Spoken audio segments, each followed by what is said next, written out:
Assalamualaikum warahmatullahi wabarakatuh. Apa kabar semuanya, teman-teman mahasiswa yang saya banggakan, mudah-mudahan selalu dalam lindungan Allah Subhanahu wa Ta'ala. Baik, pada kesempatan kali ini saya akan menerangkan materi kuliah mengenai pengertian bank dan lembaga keuangan syariah dengan menggunakan metode pembelajaran yaitu discovery learning, yaitu metode pembelajaran yang dikembangkan berdasarkan teori konstruktivisme, menekankan pada proses belajar pada mendorong siswa aktif, kreatif, dan berpikir kritis gitu. Oke, baik, sebelum kita masuk ke dalam materi, apakah teman-teman sudah tahu mengenai pengertian bank itu sendiri apa? Saya yakin sudah tahu ya, bahwa bank itu adalah lembaga keuangan yang pada dasarnya dia menghimpun dana dari masyarakat, kemudian menyalurkan kembali kepada masyarakat, yaitu masyarakat yang kekurangan dana. Nah, perbedaan daripada bank syariah dengan bank konvensional yaitu kalau bank konvensional otomatis dia adanya bunga.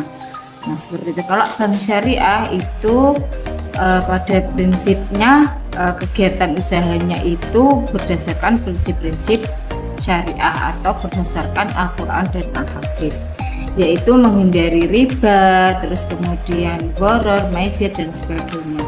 Untuk akad-akadnya itu seperti mudharabah, musyarakah, kemudian murabahah, ijarah, salam, dan istisna, dan lain-lain seperti itu.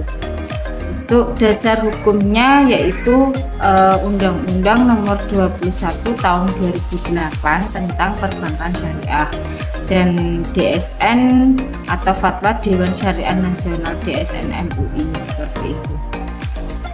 Baik, dari sini saya yakin mahasiswa semua juga sudah paham mengenai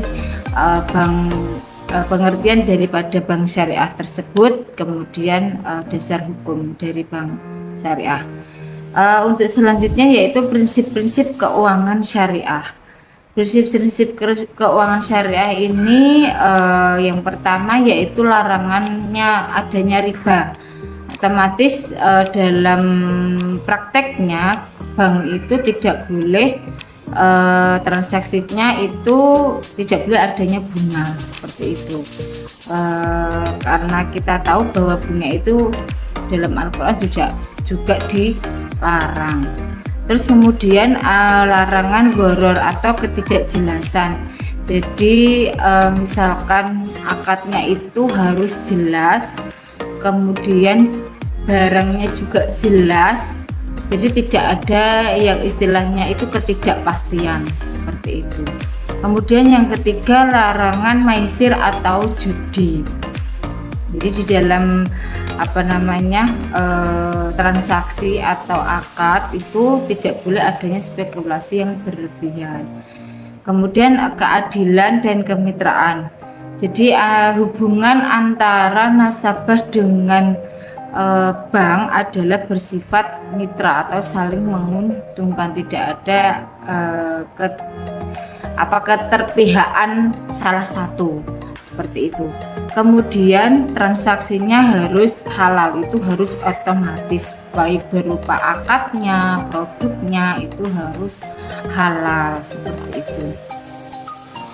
Kemudian untuk nanti teman-teman bisa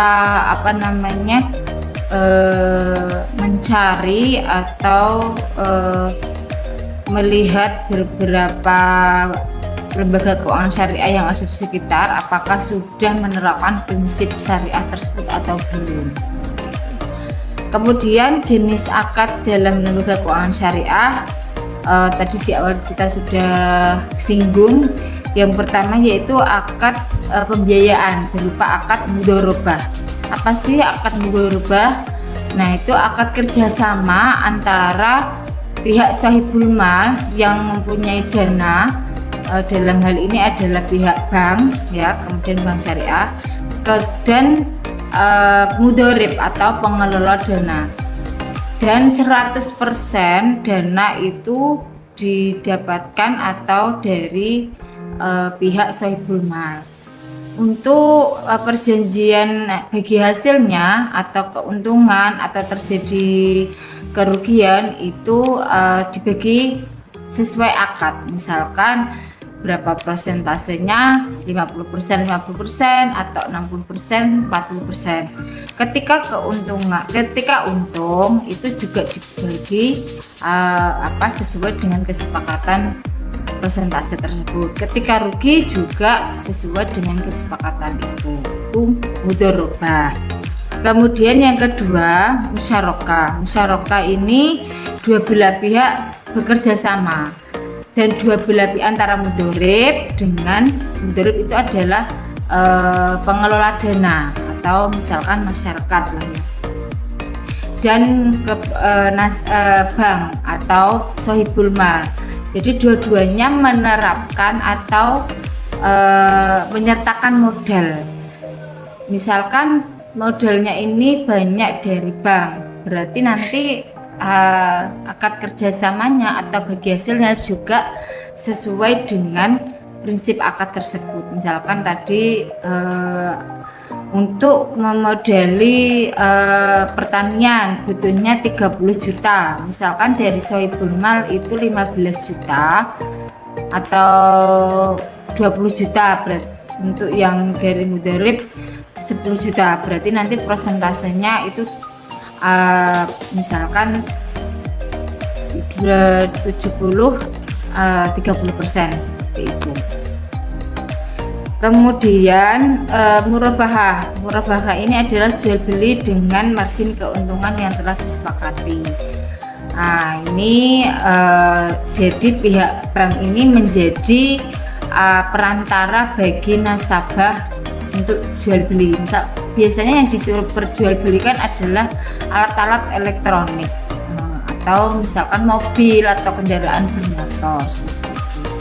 Selanjutnya untuk jenis akad lembaga keuangan syariah ini adalah ijarah, sewa menyewa. Nah, itu misalkan sewa ruko, sewa dan sebagainya, itu contohnya ya. Selanjutnya adalah istisna. Istisna adalah pembiayaan pembuatan barang, misal rumah, bisa konstruksi dan sebagainya. Nah, itu jenis-jenis akad dalam lembaga keuangan syariah. Nanti teman-teman mahasiswa bisa mencari contohnya tadi ya untuk murabahah, apakah di BMT atau perbankan syariah yang ada di sekitar kalian ini sudah menerapkan prinsip apa. Biasanya kalau bank syariah itu mereka pada menggunakan prinsip murabahah karena akadnya itu mudah, baik dari bank maupun dari nasabah, seperti itu. Selanjutnya yaitu akad penghimpunan dana wadiah. Ya, wadiah itu adalah titipan murni. Ini ada dua, yaitu wadiah yad amanah dan wadiah yad damanah. Yad amanah itu titipannya tidak boleh dipergunakan lagi oleh bank, jadi benar-benar disimpan oleh bank, dana dari nasabah. Kemudian kalau yad damanah ini bisa dipergunakan oleh bank sesuai jangka waktu yang sudah diperjanjikan atau ditentukan, seperti itu. Baik, seperti itu. Mudah-mudahan mahasiswa semuanya bisa paham apa yang telah saya jelaskan. Nanti tugas-tugas yang saya berikan tadi bisa dikerjakan, bisa disesuaikan dengan materi yang sudah saya berikan. Mudah-mudahan lancar. Terima kasih. Saya mengucapkan banyak terima kasih kepada PT PUIN Salatiga yang telah menyelenggarakan PKDB tahun 2025. Terima kasih. Wassalamualaikum warahmatullahi wabarakatuh.